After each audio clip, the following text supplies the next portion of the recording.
Alam niyo kung ano pinakamaganda sa buhay dito sa probinsya? Sabi ko nga sa inyo, yung mga kinakain, pwedeng kunin lang kung saan-saan. Or pwede ka manghingi sa kapitbahay, lalo't kamag-anak mo naman. Wala po masama doon dahil dito po ay nagbabayanihan, nagbibigayan. Ito po yung isa sa pinaka makikita yung napakasarap sa buhay dito. Tingnan niyo naman, kukuha tayo ng kabute.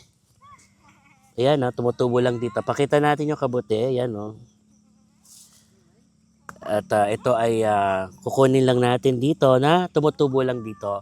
Safe naman po ito dahil lagi naman itong kinakain. Kaya wala pong problema dito sa ating kabute. At itong kabute na to ay sasama natin sa mga masustansyang gulay.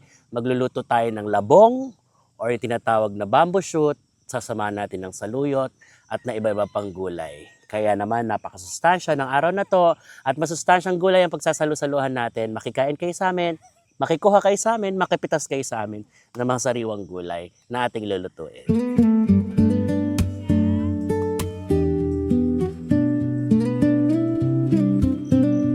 Medyo nakadami-dami na tayo ng konti ng mushroom or kabute na ihahalo natin. Mamaya bago tayo kumuha ng saluyot, makita nyo naman, familiar po kayo siguro dito, ito naman yung kulitis. Sasamahan din natin siya ng kulitis. Ito yung mga talbos, dahon na libre, pero masustansya at siguradong kailangan ng katawan natin. Kulitis, kabute, saluyot, at iba pang gulay. At ang pinaka-excited tayo sa lahat, syempre yung pagkuha natin ng labong. Ang gulay tayo ng libre, kumain tayo ng libre, pero masustansya kahit siya ay libre na kailangan ng katawan natin.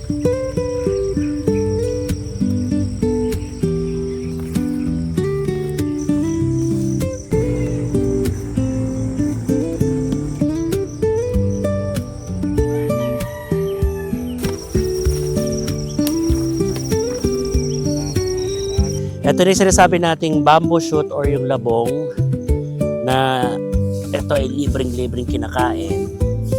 Mahirap lamang siyang kuhanin at saka medyo madalang, pero natsyempohan natin. Kaya napakaswerte natin dahil makakain tayo ng fresh na bamboo shoot or labong. Kaya na tayo. Bari-bari apo. Bari-bari apo. Kayo po. Ito ka tayo. Bari-bari apo. Kayo po. Pakikiraan po. Pahingi po.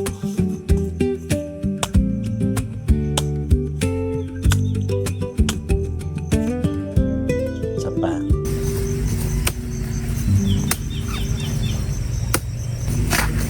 Sabi nga, pagkahirap-hirap kuhanin pero pagkasarap-sarap kainin. Kaya tara po magluto ng isang napakasarap na labong at may hinalong mga hiningiring gulay or kinuha lang nating gulay. Let's go!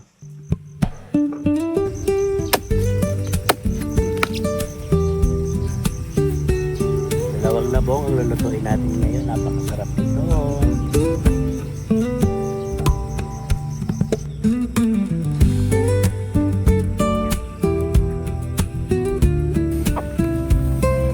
Ito na, kukuha na tayong saluyot.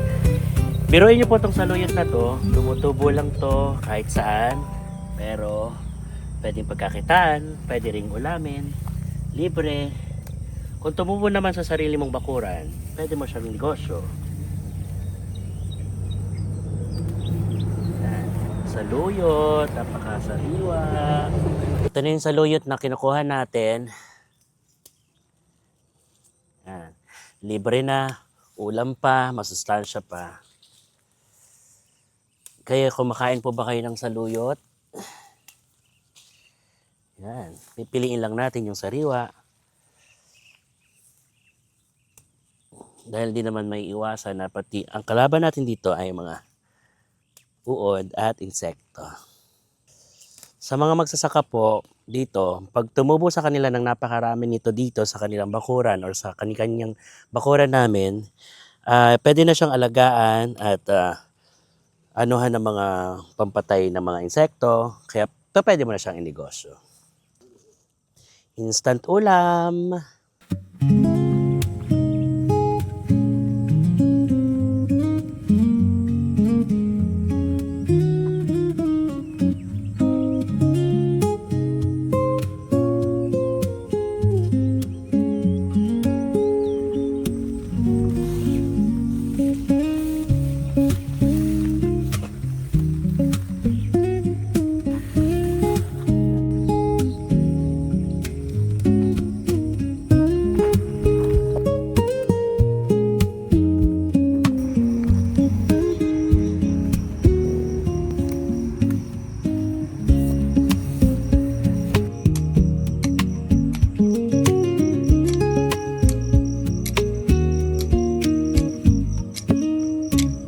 Isa sa mga lulutuin natin ngayon at makakasama nating makakain sa lulutuin kong napakasustansyang gulay ay ang tinatawag naming version namin ng binabad.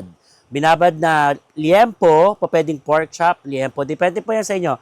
Pero ang gagawin natin ngayon ay binabad na liempo at sabi ko nga, sa makakain natin ngayon. So unahin natin siyang gagawin kasi nga po, binabad, so kailangan bababarin muna natin para bago lutuin ay nakuha niya na yung tunay na lasa ng mga sangkap na ihahalo natin sa kanya. Isang pork liempong binabad ang gagawin natin ngayon. So simulan na natin ang pagbababad.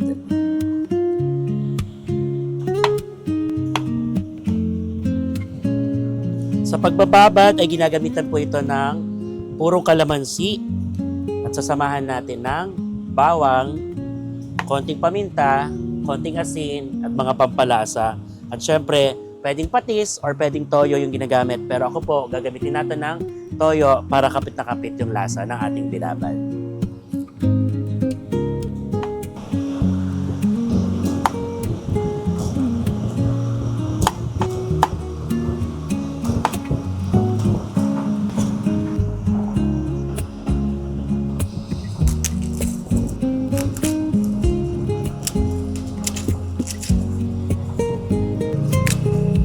Mas masarap ang binabad kung mas maraming bawang.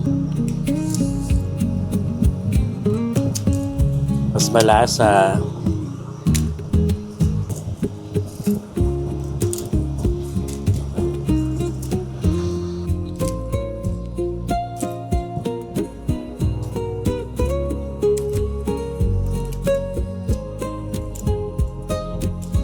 Ang binabad po ay walang pinagkaiba sa pagluluto ng or paggagawa ng parang tosino.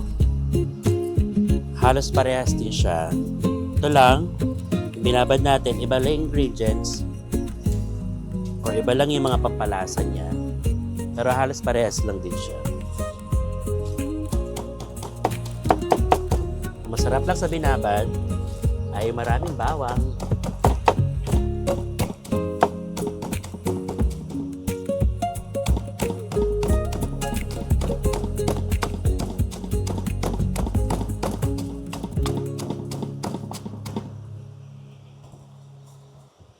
Simulan na natin ang pagbababad. Ito ng ating pork liempo at para mas marami pa tayo magawa.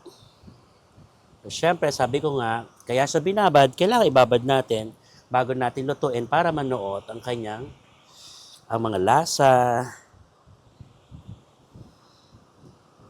kalamansi, sariwa ng kalamansi.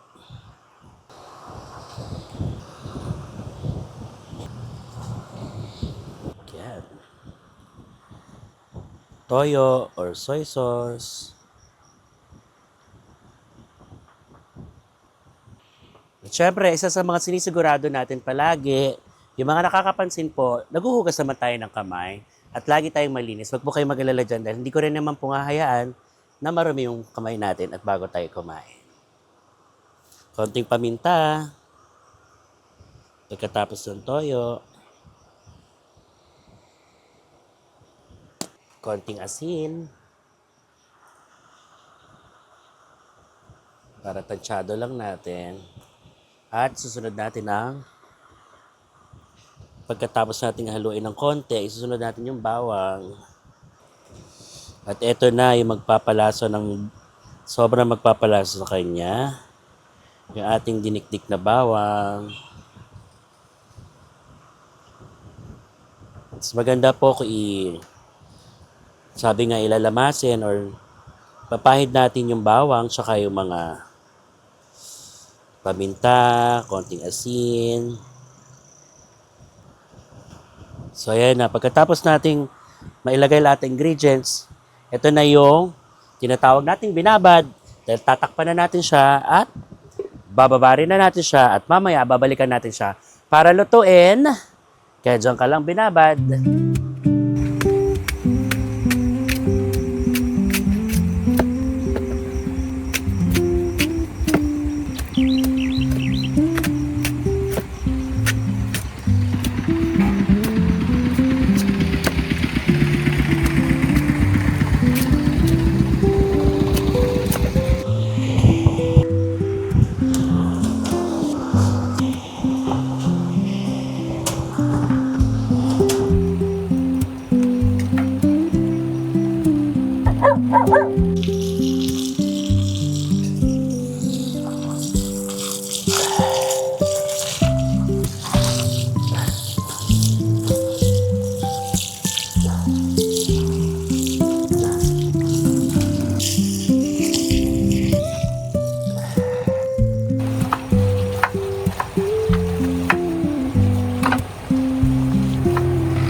Simulan na natin ang pagluluto. Ngayon ay sa pagluluto po ng labong na may saluyot, magpapakulo na tayo ng tubig na may bagoong.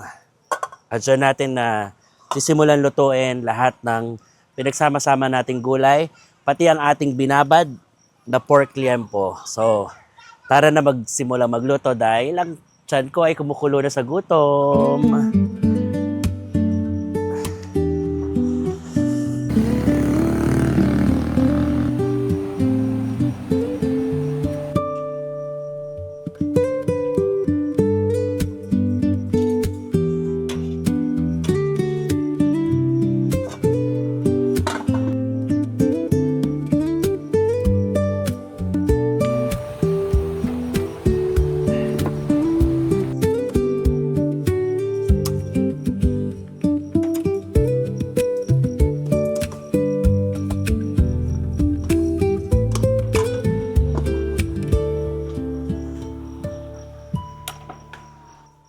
Susunod na natin yung ating labong or yung bamboo shoot.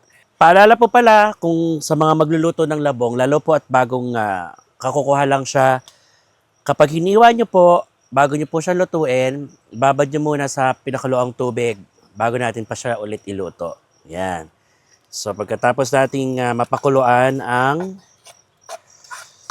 labahita na isda na daing, siguraduhin nating lutong-luto yung isda, and then tsaka natin po isusunod ang labong dahil matigas po ito at para makuluan, halos sabay silang maluluto. Tsaka isusunod natin yung mga gulay para hindi naman po siya malusak sa pagkakaluto.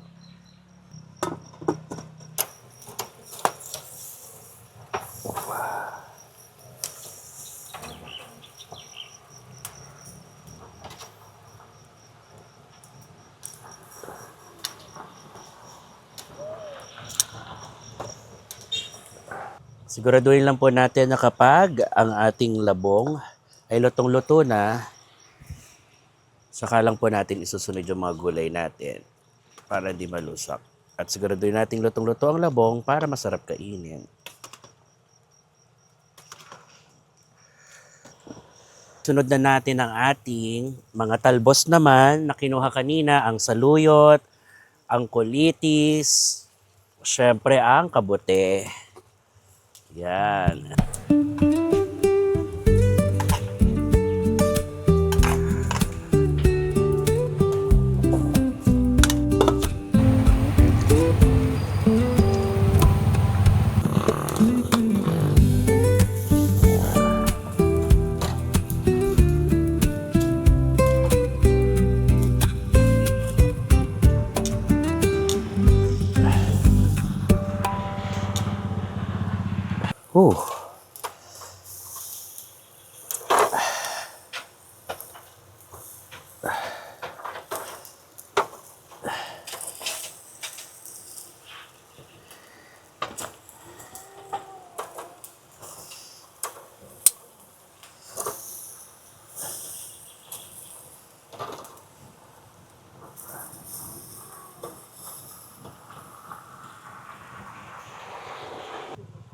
At ayan na po ang ating bamboo shoot. At ako po ay naglalagay ng pang-asim na kalamansi sa pinakadulo ng pagluluto na magdadagdag ng lasa sa gulay natin. Siguraduhin lang din po na luto ang mga talbos para mas masarap kainin. Yan. Asim natin ang kalamansi, yung pinaghalo-halong gulay, labong, saluyot, kulitis, kabute, sitaw, at syempre ang ating labahitang isda. Malapit na tayong kumain. Konting kulo lang, luto na yan.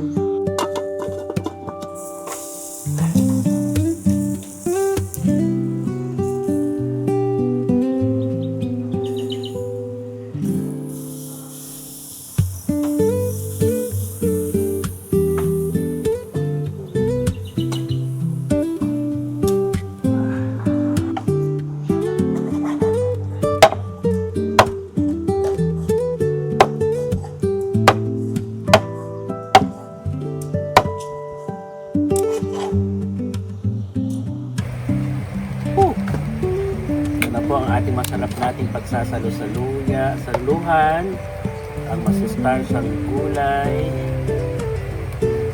Biruin niyo po magkano lang nag-assist natin. Ilang daing na isda at yung bagoong. Aba, meron na tayong libre at napakasarap at napakasustansyang ulam na pagsasalu-saluhan. Ay, ang sarap naman talaga. Ang ating saluyot, labong kabuti, at ang mga talong, sitaw na sariwa, at kulitis na kinuha lang natin sa bakuran. Kain na po.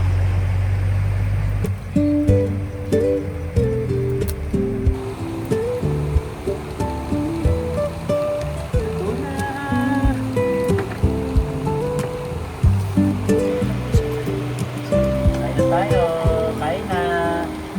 Let's go. Sa masustasyang salo-salo po, kain po kayo dyan.